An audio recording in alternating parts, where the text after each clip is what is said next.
Shalom, senang saya boleh melayani di Persekutuan Wanita Air Hidup. Dan saat ini biarlah sebelum saya menyampaikan apa yang Tuhan taruh di hati saya untuk persekutuan ini, saya mau berterima kasih kepada seluruh pengurus dari Persekutuan Doa Wanita Air Hidup yang sudah memberi kesempatan untuk saya boleh melayani di dalam persekutuan ini. Sebelumnya mari kita mau berdoa dahulu. Bapa Surgawi, kami mengucap syukur, terima kasih kalau saat ini kami boleh kembali bersekutu bersama-sama. Biarlah kehadiran-Mu kami rasakan, urapan daripada Roh Kudus-Mu itu mengalir atas setiap kami yang mendengarkan. Kami siapkan hati dan pikiran kami, dan kami mohon ya Roh Kudus, Engkau yang berdaulat, Engkau yang mengurapi, Engkau yang membuat kami mengerti akan isi hati Tuhan. Di dalam nama Tuhan Yesus, kami mau berdoa dan kami mengucap syukur untuk semua yang sudah Tuhan lakukan dan akan lakukan pada kesempatan ini. Haleluya. Amin. Ibu-ibu, pada saat ini biarlah kita mau belajar sebagian daripada firman Tuhan. Dalam kehidupan, kita cenderung untuk melihat diri sendiri. Kita cenderung untuk melihat masalah yang kita hadapi, pergumulan yang kita hadapi, kekurangan atau kelemahan kita juga. Kita cenderung untuk melihat fakta yang ada dalam kehidupan. Kenyataan kehidupan yang kita alami atau kita sedang hadapi. Kita cenderung untuk melihat itu semua. Bahkan mungkin kita juga berkata bahwa aku tidak punya pendidikan. Aku miskin. Atau aku sudah terlalu tua. Aku sudah bangkrut. Atau aku sudah bercerai. Itu semua yang perkataan-perkataan yang sering mungkin kita dengar dalam kehidupan kita sehari-hari. Apalagi pada masa pandemi seperti saat ini, penderitaan, kesusahan, kemiskinan secara global melanda dunia. Dan sampai hari ini kita semua masih bergumul untuk menghadapinya. Tetapi pada kesempatan saat ini, biarlah saya mau sampaikan apa yang Tuhan taruh di dalam hati saya tentang mengalahkan tantangan dalam kehidupan. Biarlah ibu-ibu yang mendengarkan kebenaran ini, kebenaran firman Tuhan, biarlah mengerti dan kemudian kita lakukan dalam kehidupan sehari-hari. Nah, mari kita bisa belajar dari kehidupannya Ruth, satu tokoh di dalam Perjanjian Lama, seorang wanita, namanya Ruth. Saya sering mendapatkan banyak berkat dari tokoh ini. Dan pada kesempatan saat ini, kita mau belajar dari kehidupannya Ruth. Ruth itu adalah orang Moab, menantu daripada Naomi, orang Israel. Nah, supaya kita bisa lebih mengetahui latar belakangnya seperti apa, mari buka bersama dengan saya di dalam Ruth pasal yang pertama, ayat 1 sampai dengan 5. Ruth pasal pertama, ayat 1 sampai dengan 5. Saya akan bacakan bagi kita semua. Pada zaman para hakim memerintah, ada kelaparan di tanah Israel. Lalu pergilah seorang dari Betlehem Yehuda beserta istrinya dan kedua anaknya laki-laki ke daerah Moab untuk menetap di sana sebagai orang asing. Nama orang itu ialah Elimelech, nama istrinya Naomi, dan nama kedua anaknya Mahlon dan Kilion. Semuanya orang-orang Efrata dari Betlehem Yehuda, dan setelah sampai ke daerah Moab, diamlah mereka di sana. Kemudian matilah Elimelech suami Naomi sehingga perempuan itu tertinggal dengan kedua anaknya. Keduanya mengambil perempuan Moab, yang pertama bernama Orpa, yang kedua bernama Ruth, dan mereka diam di situ kira-kira 10 tahun lamanya. Lalu matilah juga keduanya, yakni Mahlon dan Kilion, sehingga perempuan itu kehilangan kedua anaknya dan suaminya. Nah, dari ayat yang kita baca, ini mengisahkan sebuah kisah nyata yang cukup memilukan hati. Mengapa? Ternyata pada waktu itu di Israel ada kelaparan. Nah, di sini ada satu keluarga dari Bethlehem Yehuda namanya Elimelech. Elimelech sebagai kepala keluarga, ya wajar kalau dia coba survive dari tantangan atau masalah yang ada, yaitu kelaparan di daerahnya. Saya percaya kalau sampai mereka pergi, berarti ini mungkin masa kelaparan yang cukup lama, yang cukup lumayan dahsyat. Sehingga mereka pergi ke tanah Moab. Aneh memang, perginya ke Moab. Mereka diam di Moab 10 tahun, Elimelech, Naomi, dan kedua anaknya yaitu Mahlon dan Kilion. Sampai pada akhirnya anak-anaknya juga menikah, yaitu Orpa dan Rut. Dalam berjalannya waktu itu, Elimelech, Mahlon, dan Kilion itu mati di Moab.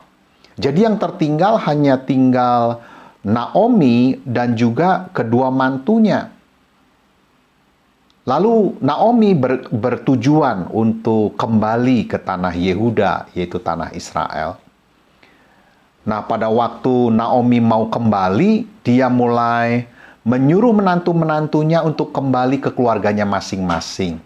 Karena mungkin Naomi mulai berpikir bahwa lebih baik dia sendiri ke tanah Israel, biarlah menantu-menantunya yang masih muda itu, biarlah mereka boleh berkeluarga kembali, ya, masing-masing. Nah, ketika Naomi memberitahu bahwa menantunya itu diperintahkan untuk kembali ke keluarganya masing-masing, Orpa kembali ke keluarganya. Tetapi Rut, dia memilih untuk tetap bersama dengan Naomi. Rut ini adalah orang Moab. Jadi sebetulnya zaman dulu, orang Israel itu harusnya tidak boleh menikah dengan bangsa lain. Tetapi ini di sini dituliskan bahwa Rut orang Moab ini jadi menantunya Naomi. Rut orang Moab menantu Naomi, tetapi pada waktu itu Rut menjadi janda dan kondisinya adalah miskin. Tetapi dari kehidupannya Rut ini kita mau belajar. Belajar bagaimana di dalam Rut pasal yang pertama, ayat yang ke-16 berbunyi demikian. Tetapi kata Rut, janganlah desak aku meninggalkan engkau dan pulang dengan tidak mengikuti engkau. Sebab kemana engkau pergi, ke situ jugalah aku pergi. Dan di mana engkau bermalam, di situ jugalah aku bermalam. Bangsamulah bangsaku, dan Allahmulah Allahku. Ayat ini memberikan sebuah informasi kepada kita, yaitu keputusan hati daripada Rut. Bangsamulah bangsaku, Allahmulah Allahku. Kalau kita mau lihat, arti nama daripada Rut itu adalah friendship atau persahabatan. Jadi di sini terlihat bahwa arti namanya Rut itu mempengaruhi karakter daripada Rut itu sendiri. Rut sebagai menantu, tetapi juga sebagai sahabat daripada Naomi. Setia dalam suka dan duka di sana. Kemana engkau pergi, ke situ jugalah aku pergi. Dan di mana engkau bermalam, di situ jugalah aku bermalam. Keputusan hati Rut ini sebetulnya bisa menjadi contoh buat setiap kita. Rut yang terpengaruh oleh arti namanya, dia menjadi sahabat Naomi. Kita nyimpang sebentar. Di sini jarang menantu perempuan bisa kompak dengan mertua perempuan. Bahkan Rut bisa menjadi sahabat setia daripada mertuanya. Ini bisa menjadi contoh buat setiap kita, khususnya para menantu dan juga mertua. Nah, Rut itu keputusan hatinya luar biasa, dan saya percaya keputusan hati Rut itulah yang menjadi titik awal yang mengubah kehidupannya Rut. apapun sebetulnya masalah dan tantangan dalam kehidupan kita, sebetulnya hati kita itu modal. Hati ini sebetulnya adalah modal untuk terhubung dengan Allah. Dan juga hati ini adalah modal untuk mempengaruhi kehidupan kita. Nah, coba lihat hatinya Rut. Hatinya Rut itu terarah dan terfokus kepada Allah. Ketika Rut mengikuti Naomi ke tanah Israel, di ayat yang kedua, pasal yang kedua, Rut pasal 2 ayat yang kedua berbunyi begini. Maka Rut perempuan Moab itu berkata kepada Naomi, biarkanlah aku pergi ke ladang memungut bulir-bulir jelai di belakang orang-orang yang bermurah hati kepadaku. Dan sahut Naomi kepadanya, pergilah anakku. Ketika sampai, Rut akhirnya berikhtiar untuk cari kerja atau cari makan lah istilahnya begitu.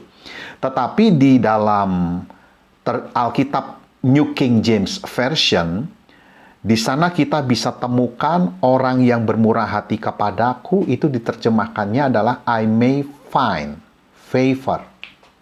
Jadi Rut percaya bahwa Tuhan itu akan bermurah hati kepadanya.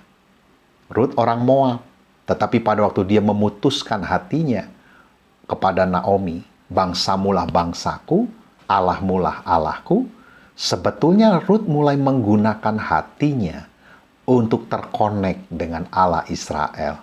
Di situ pada waktu Rut sampai di tanah Israel, dia minta izin kepada Naomi untuk cari uang, istilah cari nafkah, kerja serabutan. Tetapi perkataan dia pada waktu dia berkata kepada Naomi, dia berkata, I may find favor. Aku akan menemukan kemurahan. Hatinya Rut berarti selalu terfokus kepada Tuhan. Hati Rut itu fokus memandang Tuhan, bukan memandang masalahnya, bukan memandang keadaan hidupnya, keadaan dirinya, keadaan mertuanya, keadaan keluarganya. Rut hatinya dia gunakan untuk memandang atau fokus kepada Tuhan. Dia fokus kepada kasih karunia-Nya Tuhan. Dia fokus kepada favor-Nya Tuhan, kemurahan-Nya Tuhan. Sebetulnya secara alami, segalanya itu tidak berpihak kepada Rut. Dia janda, miskin, lalu dia ikut mertuanya. Ya, mertuanya juga janda, miskin. Ini sudah dua-duanya, ini dua pribadi yang sudah habis-habisan, tidak ada harapan. Tetapi Rut mempercayai Tuhan yang memberikan kemurahan kepadanya. Rut menggunakan hatinya, dia percaya favor-nya Tuhan. Ibu-ibu, bukan apa yang dilakukan dan dikerjakan oleh Rut sebetulnya, tetapi pribadi Tuhan. Pribadi Tuhan yang diandalkan oleh hatinya Rut. Dan ketika hatinya Rut mengandalkan pribadi Tuhan, hatinya Rut mengandalkan Tuhan, maka perubahan hidupnya Rut itu 100% Tuhan yang lakukan. Tuhan mulai campur tangan dalam hidupnya Rut. Nah, di sini kita bisa lihat sebuah prinsip, yaitu mengalahkan tantangan dalam kehidupan itu dengan kemurahannya Tuhan. Mengalahkan tantangan dalam kehidupan kita itu dengan favor-nya Tuhan. Nah, di sini kita bisa lihat Rut mempercayai dan mengakui bahwa dia memiliki favor-nya Tuhan. Dia percaya, dia mengakui bahwa dia memiliki kemurahannya Tuhan. Berarti sebetulnya dalam kesehariannya Ruth itu sadar akan kemurahannya Tuhan. Nah, ini penting buat kita orang percaya saat ini, bahwa kita perlu selalu sadar setiap hari memiliki Yesus, memiliki kemurahan Tuhan, memiliki anugerah Tuhan atau kasih karunia-Nya dalam kehidupan kita sehari-hari. Sebetulnya saat Ruth itu menjadikan Allah Israel Allahnya, maka sebetulnya Ruth itu memilih mempercayai Allah untuk memegang hidup dan masa depannya. Nah, hari ini sebetulnya kita sudah tidak bisa lagi mengandalkan apa-apa lagi di masa pandemi seperti ini. Apa yang bisa kita andalkan pada akhirnya?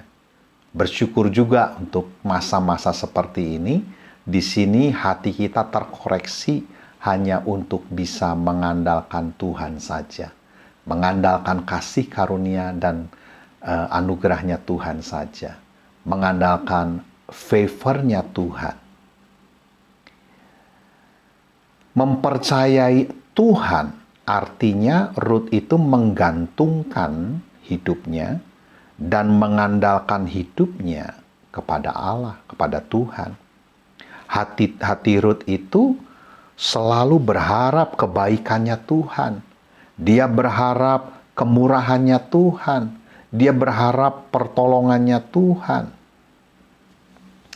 Nah, dalam permasalahannya Ruth, dalam kondisinya Ruth, sekeluarga yaitu Ruth dan Naomi, akhirnya di Ruth pasal 2 ayat 2 sebetulnya Ruth itu melangkah. Dia tidak stres, dia tidak diam di kamar saja, merenung atau depresi. Tetapi Ruth memilih untuk melangkah, melakukan apa yang bisa dia lakukan. Jadi sebetulnya Ruth ini tetap aktif dan bekerja serabutan. Di Ruth pasal 2 ayat 2 dia izin ke mertuanya untuk memungut bulir-bulir jelai.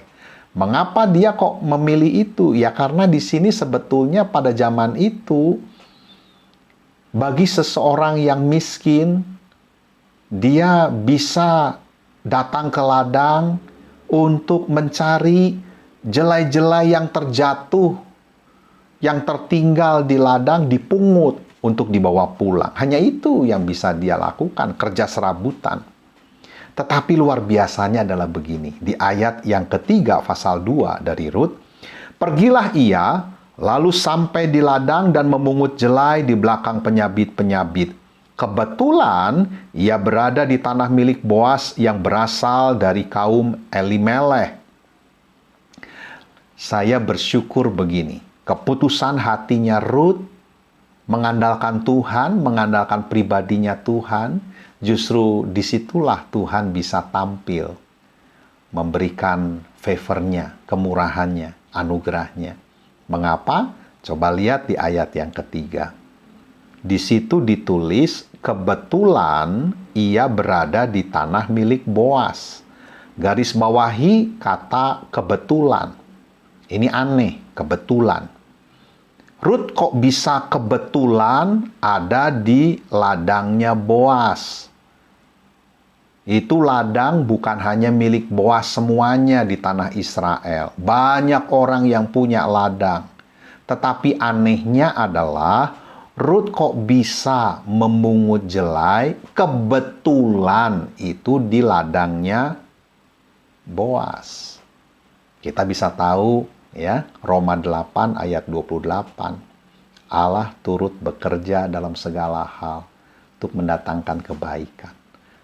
Favor Tuhan mulai bekerja dalam hidupnya Ruth.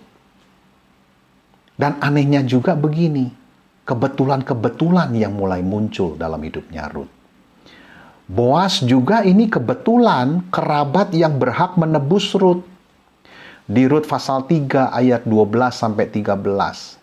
Boas ini adalah pribadi yang berhak menebus Ruth. Ini adat istiadat zaman dulu. di Israel seperti itu. Jadi kalau semuanya sudah meninggal, si janda ini bisa ditebus oleh kerabatnya, oleh familinya yang terdekat. Nah, ini salah satunya Boas nih.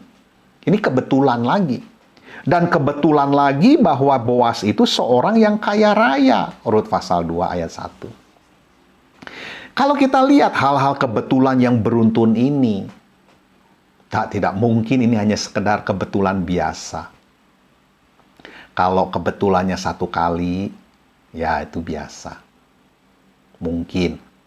Tapi kalau ini berkali-kali, kebetulan yang beruntun, saya percaya ini adalah tangan Allah yang tak terlihat, yang campur tangan dalam kehidupannya Rut. Bukan itu saja.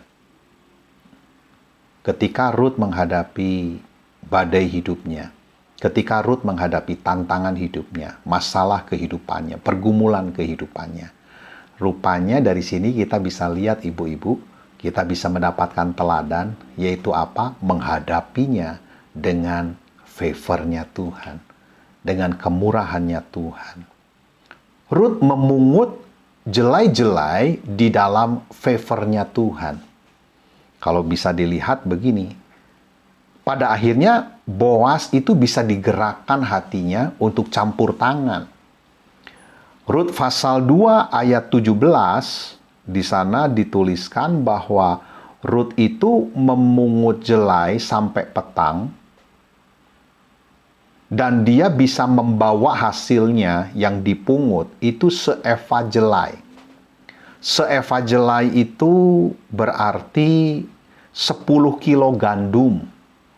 Tidak mungkin orang yang hanya memungut, yang jatuh-jatuh gitu ya, dapat setelah diproses, pada akhirnya bisa bawa pulang 10 kilo gandum, itu tidak mungkin. Sekilo 2 kilo mungkin, tapi 10 kilo tidak mungkin. Tetapi kalau kita lihat ayat sebelumnya, di sana ada campur tangan Boas. Boas berkata kepada pegawai-pegawainya, jatuhkan dengan sengaja, sedikit-sedikit atau lebih banyak juga boleh, untuk Rut ambil, untuk Rut pungut. Kira-kira begitu Boas bicara kepada pegawai-pegawainya. Bahkan di Rut pasal yang ketiga, Rut akhirnya membawa pulang sekitar 6 takar jelai. Rut pasal 3 ayat 15 dan 17. Rut membawa 6 takar jelai. 6 takar jelai itu kurang lebih 20 kilo gandum. Bisa dibayangkan? Tidak mungkin. Tetapi itu menjadi mungkin ketika ada favor-nya Tuhan. Hari ini, ibu-ibu, pergumulanmu apa? Tantanganmu apa? Badai hidupmu apa? Tetapi kalau engkau menghadapinya dengan favor-nya Tuhan, kemurahannya Tuhan, engkau menghadapinya di dalam favor-nya Tuhan, engkau akan lihat tangan yang tak terlihat daripada Tuhan campur tangan dalam hidup kita. Tuhan akan bekerja, Tuhan akan campur tangan untuk melakukan kebaikan demi kebaikan bagi setiap kita. Saya mau bersaksi sebuah kesaksian yang diceritakan oleh seorang hamba Tuhan yang saya dengar sendiri, dan ini sangat luar biasa, di mana favor-nya Tuhan atau kemurahan Tuhan luar biasa. Ada seorang anak kecil yang ternyata ketika dia kelas 5 SD, dia sudah overdosis narkoba, hampir mati. Tetapi untungnya tidak mati. Kelas 5 SD. Anak laki-laki. Kemudian akhirnya terus naik kelasnya mungkin ya. Terseok-seok pastilah sekolahnya. Lalu kelas 1 SMP, kembali anak laki-laki ini overdosis lagi. Dan setelah itu akhirnya SMP-nya tidak selesai karena di DO, drop out. Nah, bisa dibayangkan seorang anak laki-laki tidak lulus SMP pada zaman sekarang. Hidupnya mau seperti apa? Tidak ada masa depan. Masa depan suram sebetulnya. Tetapi pada usia 17 tahun, ada seorang hamba Tuhan yang menginjili, memperkenalkan Yesus kepadanya, dan dia kebetulan terima Yesus, dia bertobat. Dia terima Yesus sebagai Tuhan dan Juru Selamat secara pribadi. Nah, setelah dia bertobat terima Yesus, anak ini setiap hari diam di kamar, hanya berdoa dan baca Alkitab. Sangat drastis perubahannya.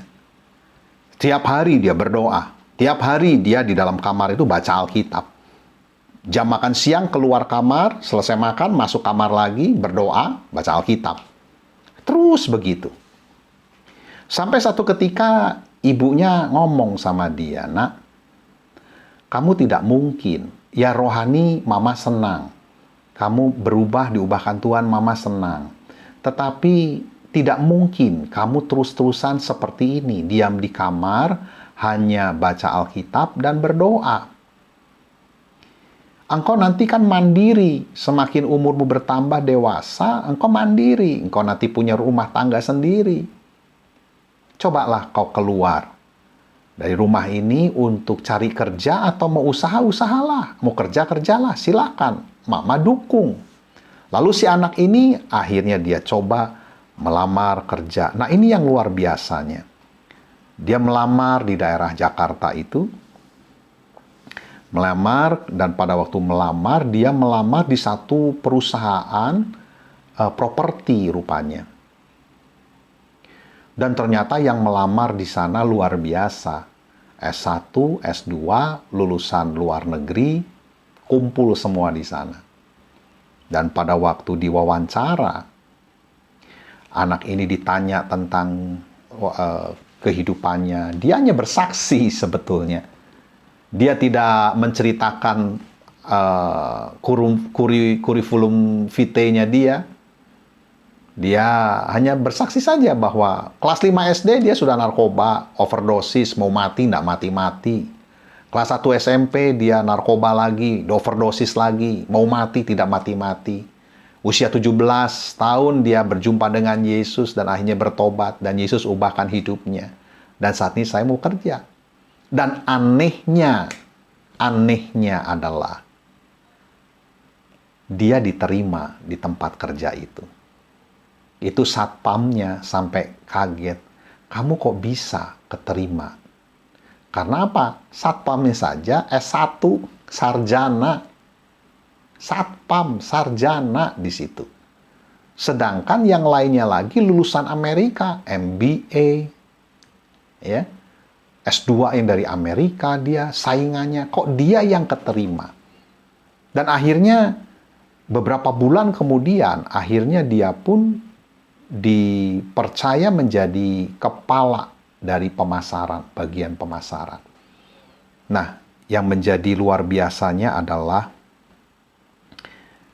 anak ini mungkin tidak hebat secara skill-nya, secara pribadinya, kemampuannya.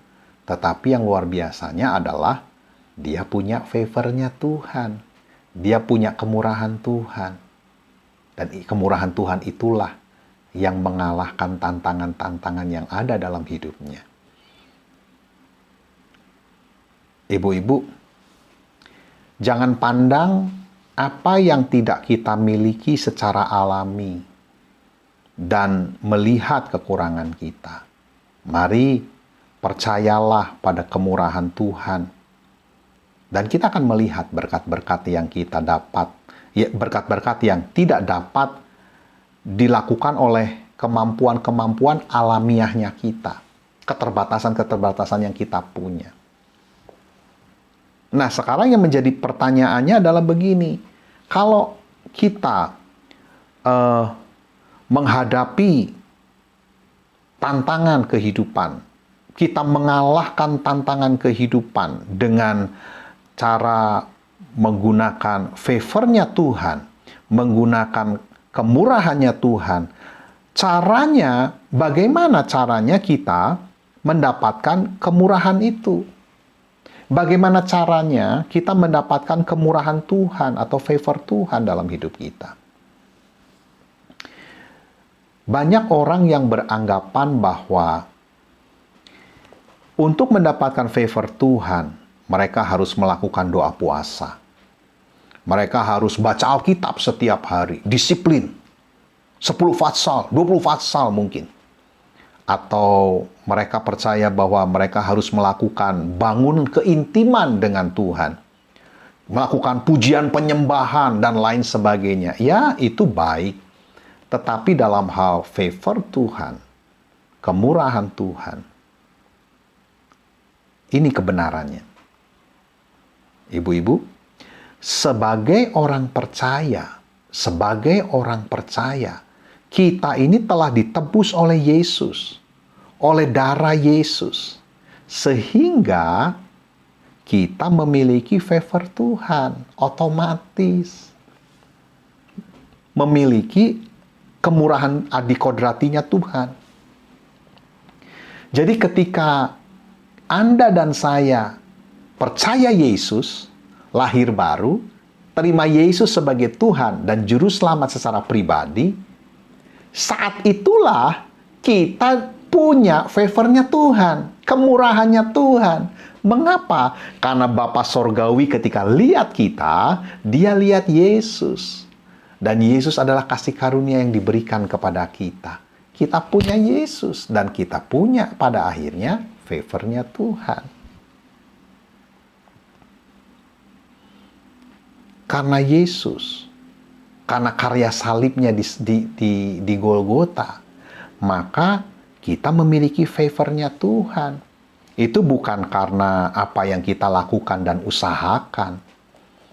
Jadi bagian kita itu sebetulnya hanya menyadari bahwa kita itu memiliki favornya Tuhan. Karena itu kebenarannya.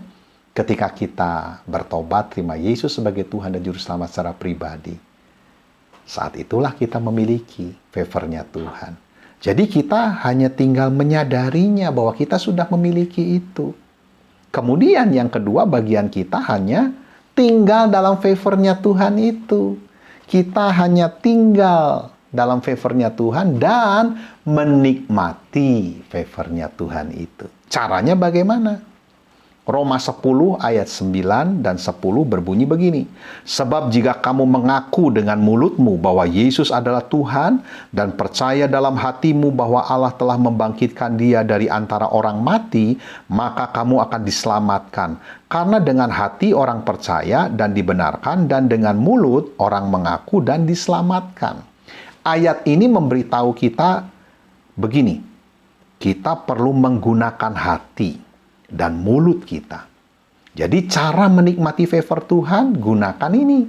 Mulut dan hati kita. Mulut, hati kita untuk percaya, mulut kita untuk mengakui.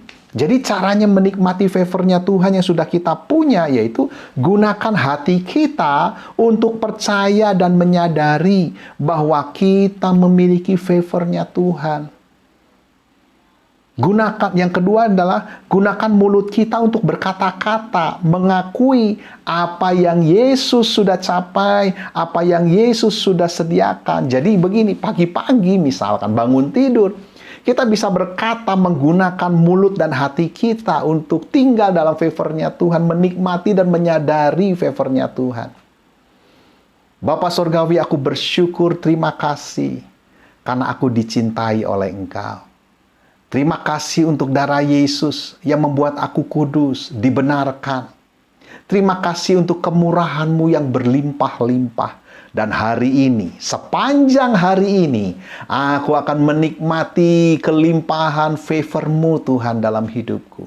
Aku akan menemukan favor-Mu dalam hidupku, terrealisasi dalam dunia nyata.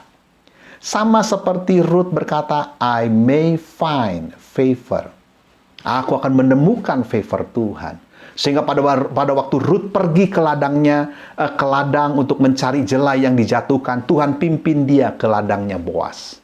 Dengan kebetulan-kebetulan yang beruntun yang Tuhan lakukan. Ibu-ibu, hari ini apapun tantangannya, apapun badainya, apapun, favor Tuhan yang sudah ibu-ibu terima karena ibu-ibu sudah dikuduskan, disucikan, diberkati karena Yesus, karena karya salibnya di kayu salib. Ibu-ibu sudah memiliki favor-nya Tuhan. Tinggal gunakan hati kita. Gunakan mulut kita untuk mengakui apapun yang sudah Tuhan beri. Hari ini pandemi, PPKM, semua membuat perekonomian juga luar biasa. Banyak yang menderita.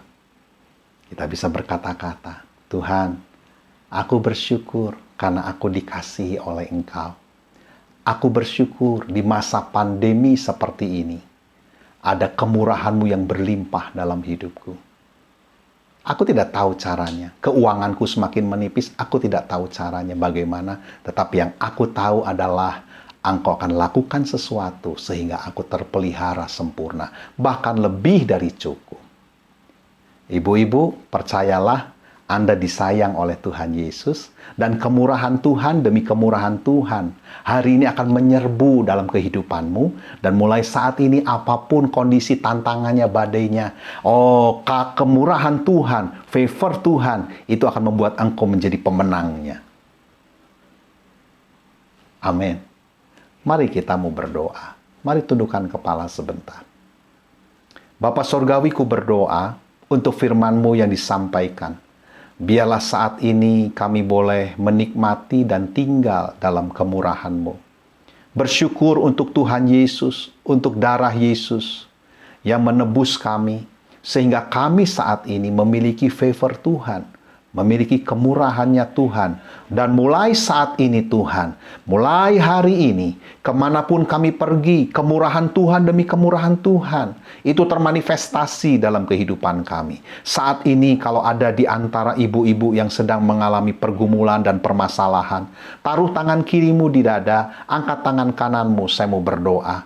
Bapa Sorgawi, biarlah kuasa Roh Kudus menjamah setiap tangan-tangan yang terangkat ini. Dan biarlah kemurahan Tuhan berlimpah atasnya. Kemurahan Tuhan mulai terrealisasi, mulai dinikmati oleh setiap tangan-tangan yang terangkat ini. Dan di dalam nama Yesus, pulih, sembuh, dan engkau diberkati Tuhan. Biarlah engkau tahu bahwa engkau dicintai oleh Tuhan. Dalam nama Yesus. Amin. Ibu-ibu, semoga kebenaran firman Tuhan yang kita dengar bersama memberkati kita semua. Tuhan Yesus memberkati.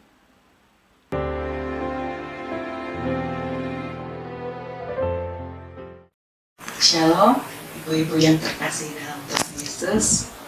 Selamat pagi. Gimana kabarnya hari ini?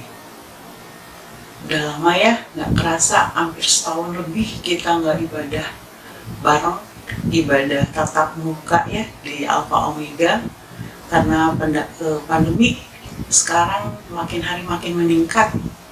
Jadi selama pandemi ini kita bertemu di Zoom aja ya, tapi tidak mengurangi rasa sukacita kita ya. Ibu-ibu masih setia kan dengan persekutuan doa wanita yang hidup? Pastinya. Ibu-ibu, pagi ini saya mau menceritakan gimana cinta kasih Tuhan buat saya dan keluarga yang sungguh luar biasa, yang tidak bisa diceritakan dengan kata-kata. Begitu luar biasanya Tuhan Yesus buat saya dan keluarga. Ibu-ibu yang terkasih dalam Tuhan Yesus, tanggal 25 Juni, Ivana anak saya positif COVID-19. Itu perasaan bagaimana gitu ya. Pada udah berjaga-jaganya luar biasa gitu, prokesnya gitu ya. Terus ketika Ivana positif, besoknya saya dan keluarga dicek juga, dites juga gitu. Saya, suami saya dulu negatif, tapi Bapak Aki, Wana, kakak saya sekeluarga positif. Itu hati makin tidak parah rubuh, ibu-ibu. Cemas, ketakutan yang luar biasa, kemarahan juga ada. Kok bisa ya? Coba kalau misalnya mereka gitu ya, kalau ikut prokes mungkin tidak akan sebanyak ini. Tapi bagaimana ya, kita harus melaluinya gitu. harus melaluinya, harus melewatinya. Oh, ibu-ibu yang terkasih, hari pertama, hari kedua, sampai 5 hari, saya masih merasakan kemarahan gitu ya. Kemarahan, kecemasan, bimbang juga. Aduh, hati teh kayak gimana gitu ya. Apalagi melihat Ivana, melihat Bapak Aki, melihat si Gua yang saya jaga dan rawat gitu, terbaring lemah. Apalagi melihat kondisi Bapak Aki dan Wana yang usianya 85, 67, dan kakak saya 60. Itu hati gimana gitu. Daerah rumah saya kan dekat sama puskesmas ya, mendengar tiap hari ambulan dan mendengar tetangga gitu ya yang masuk rumah sakit, saturasinya turun. Aduh, semakin pikiran saya kemana-mana, perasaan nggak menentu lah, gimana yang namanya hati saya gimana gitu. Gampang sekali kan kalau kita mengucapin gini, tetap semangat ya, hati yang gembira adalah obat. Tapi ketika kejadian itu menimpa saya, menimpa keluarga saya, itu kata-kata itu hilang, semua turun. Yang ada yang naik itu hanya kecemasan, teman-teman. Itu yang saya rasakan. Hari ke-5, ke-6 gitu dan seterusnya, saya melewatinya dengan sedikit lega gitu ya, sedikit lega, sedikit tidak ada kemarahan gitu. Tidak ada kemarahan, sayangnya bisa Tuhan, semuanya saya serahin ke Tuhan deh. Saya hanya bisa minta pertolongan Tuhan. Soalnya saya tidak bisa ngapa-ngapain gitu. Melihat saudara-saudara saya gitu, melihat Ivana, lihat Bapak Aki, lihat Wana dalam kondisi yang lemah gitu. Saya setiap hari menyiapkan segala keperluan obat segala macam. Terus setiap malam saya menjaga Bapak Aki, Wana, Ivana, terus memeriksa saturasinya, biar oksigennya segimana. Tapi puji Tuhan semuanya di atas 95, semua. Puji Tuhan, itu luar biasa. Ibu-ibu yang terkasih, kita punya Tuhan yang luar biasa. Kadang-kadang kita tidak bisa berpikir gitu, cuma kecemasan yang kita dahulukan gitu. Kita kadang-kadang tidak bisa mikir, Tuhan itu luar biasa. Kita punya Tuhan yang luar biasa. Kecemasan saya, gimana ini ketika isoman sampai beberapa hari, saya nggak bisa belanja gitu. Terus saya bisa mencukupi kayak gimana gitu. Tapi kita punya Tuhan yang luar biasa. Dia sutradara yang terbaik. Dia yang mengatur rencana kehidupan kita. Tuhan menyiapkan segala sesuatunya dengan sempurna, dengan detail. Selama saya melalui isoman itu, Tuhan cukupkan. Teman-teman Air Hidup yang support saya, telepon, Neng, gimana keadaannya, gimana Ivana, gimana Bapak Aki, gimana Wana. Semuanya itu tiap hari mereka memberi semangat buat saya, memberi obat. Ada yang ngirim obat multivitamin, ada yang ngirim madu, ada yang ngirim telur omega, buah-buahan, buah-buahan lengkap gitu, cemilan. Tuhan siapkan, kepanjangan tangan mereka gitu, Tuhan siapkan. Bahkan selama isoman itu cukup lemarinya sampai penuh itu, makanan yang ada ayam, sosis, nuggets, pokoknya segala macam kebutuhan selama kami isoman lengkap semua. Tuhan yang luar biasa, Tuhan yang mencukupkan. Itu yang saya jadi, kok saya sempat ya meragukan Tuhan gitu. Ibu-ibu yang terkasih, kadang-kadang kecemasan kita melebihi kekhawatiran kita melebihi gitu. Kita tidak sadar kita punya Tuhan yang super luar biasa, yang kuasanya melebihi dari COVID dan dari penyakit apapun. Tuhan itu Tuhan yang luar biasa. Dia menguatkan saya, dia memberi saya kekuatan yang super gitu. Saya selain jadi suster, satpam, bahkan koki, karena saya harus menyiapkan segala macam. Tapi Tuhan semua memberi kekuatan kepada saya. Dan bahkan Tuhan memberi penghiburan. Bapak Aki, karena mungkin biasanya dia pergi keluar selama isoman itu, dia semua memberi kejutan-kejutan yang luar biasa. Dia yang suka ngebuka kunci pintu. Jadi saya sama Bapak Aki kejar-kejaran. Kalau saya nggak ada, Bapak Aki keluar. Kalau saya ada, Bapak Aki diem. Itu yang bikin saya penghiburan. Aduh, Bapak Aki bikin saya jadi terhibur.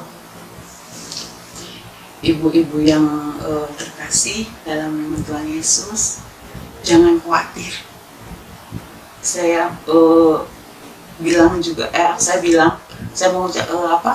saya mengatakan jangan khawatir. Ingat ibu-ibu, ada pujian yang saya selama isoman ini, saya selalu pujian itu selalu saya nyanyikan. Kalau sadar, jangan takut, jangan bimbang, jangan cemas, karena kita punya Tuhan yang luar biasa, Tuhan yang menolong, menjaga, bahkan menghibur kita. Jangan pernah sedikit pun meragukan Tuhan. Kita harus mengandalkan Tuhan, kita harus berserah sama Tuhan, karena Tuhan tidak akan meninggalkan kita sendirian. Ketika kita dalam keadaan apapun, Tuhan akan selalu menjaga kita. Terus buat teman-teman, buat ibu-ibu yang terkasih, mungkin sekarang dalam keadaan juga isoman, keluarga ibu-ibu yang terkasih juga mungkin ada dalam kena positif juga COVID. Jangan takut, andalkan Tuhan, serahkan semua hidup kita sama Tuhan. Ketika kita mengandalkan Tuhan, ketika berserah sama Tuhan, kita pasti melewatinya dengan perasaan bersyukur dan sukacita. Itu mungkin teman-teman yang pagi ini saya bagikan pada teman-teman. Tetap semangat, tetap andalkan Tuhan. Hati yang gembira adalah obat. Tuhan Yesus memberkati.